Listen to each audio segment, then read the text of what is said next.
क्या आप further studies के लिए अब्रॉड जाना चाहते हैं? तो फिर सोचना कैसा, अपने ख्वाबों को हकीकत में बदलने के लिए एमट्रिक्स ओवरसीज कंसल्टेंट्स पर तशरीफ लाइए। यहाँ का सक्सेस रेशियो 99% है। यूएसए, कनाडा, ऑस्ट्रेलिया, यूके और यूरोप में हमारे क्लाइंट्स स्टडीज के साथ साथ वर्क भी कर रहे हैं और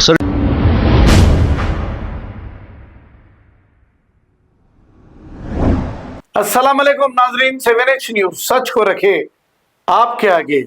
नाजरीन, शहर में मुख्तलिफ इलाकों में फुटपाथों पर कब्जों को जीएचएमसी और पुलिस की जानिब से बर्खास्त किया जा रहा है।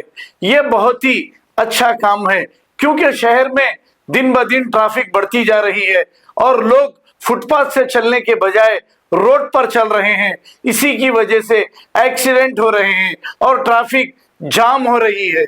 ये मंजर बंदलागुड़े का है जहां पर फुटपाथों पर नाजायज कब्जा किया गया, इसे बर्खास्त किया जा रहा है। आइए देखते हैं ये रिपोर्ट।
क्या आप फर्दर स्टडीज के लिए अब्रॉड जाना चाहते हैं? तो फिर सोचना कैसा, अपने ख्वाबों को हकीकत में बदलने के लिए एमट्रिक्स ओवरसीज कंसल्टेंट्स पर तशरीफ लाइए। यहाँ का सक्सेस रेशियो 99% है। यूएसए, कनाडा, ऑस्ट्रेलिया, यूके और यूरोप में हमारे क्लाइंट्स स्टडीज के साथ साथ वर्क भी कर रहे हैं और services free profile evaluation, spot listing of universities based in eligibility, application processing, visa mock and guidance, free counselling and admissions and accommodation assistance. हमारा पता मातृश्री अपार्टमेंट अपोजिट जोडियो, बशीरबाग रोड, हैदराबाद। मोबाइल 9581987528। खबर है शहर की, खबर है गाँव की, खबर है सारी दुनिया की। 7H न्यूज पसंद आए तो लाइक कीजिए, शेयर कीजिए और सब्सक्राइब करना ना भूलें। 7H news.